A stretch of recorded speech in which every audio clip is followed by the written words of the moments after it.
Hi there, I'm Unwise. I've been meaning to make a few more videos these days on games that are a little less intense and complicated than Polychampion's playoff games, so I'm going to start a video series on the Polychampion's Tiny Tournament. For those of you who don't know what that is, Polychampions periodically runs tournaments independent of the main league. The Tiny Tournament is very simple. Players enter in teams of 2 and compete in 2v2 matches on tiny maps, with Elyrion, Luxador, and Vengir banned. Each team has 3 lives, so if you lose 3 times, you're out. I was very excited about this since I have a fair bit more experience playing on tiny maps than most people. Most of that experience came on a server called Wicked Bender, which is a tiny 1v1 server with a modified rule set. I'll include an invite link in the description if any of you are interested. The one issue for me is that the tiny tournament had a team elo limit, and since I think this was around the time I was global elo champion, I needed to pick a partner with almost no elo. Fortunately, Aris had recently invited his friend Necride onto the server, and we got him on the Crop Dusters, so I decided to pair up with him and see if he was any good. Entirely unrelated to the tiny tournament, we promoted him onto the Jets after only half a season, so needless to say, he's pretty good. Currently, the tournament has been running for about 4 months, with only 5 of the original 38 teams left, all on a single life.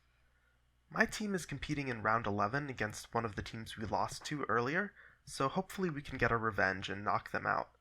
The game I'm showing today is from one of the first 3 rounds of the tournament, and was one of the less interesting games played, so I thought I'd cover it right at the start.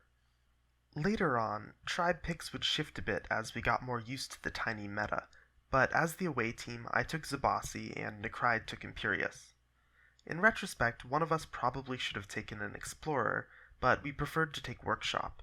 This was in part due to the mountains near Necride, blocking our access to the center of the map. We met each other very early. I got Organization, Necride got Farming, and he also met Bardur and got Hunting. This left us in a tricky situation, where in theory we should be able to overpower Bardur, but we also have no additional villages in our area. We decided that the best solution was for both of us to get riders and go from there. I apparently didn't take a screenshot for turn 3 since I couldn't do anything, but Necride went ahead and got climbing, allowing him to bounce a rider next to Bardur's capital. Note that the city is empty.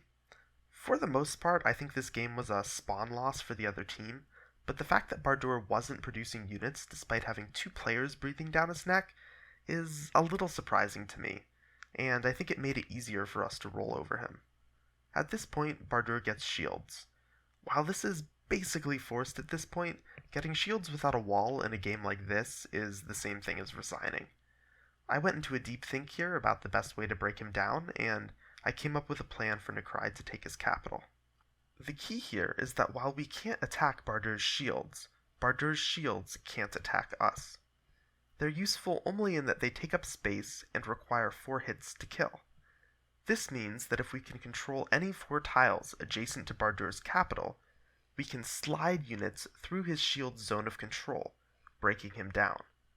It's a lot of watching, waiting, and producing new units, but on turn 6 we execute the attack. I reduce his shield to 5 HP, and Necride sieges the city, placing a rider so that Kiku can't try to break the siege. At this point, the remainder of the game is very clean and very easy. I get sailing into ship, and use it to make an opening for Necride to siege Kiku's capital with a veteran rider. At this point, our opponents resigned. I don't have much to add in post-game commentary here. The map favored us, our opponents made some mistakes, and we executed cleanly. I'm hoping that videos from this tournament will be less painful to edit for me, so I can put out more content a little faster than I normally do. Thanks for watching!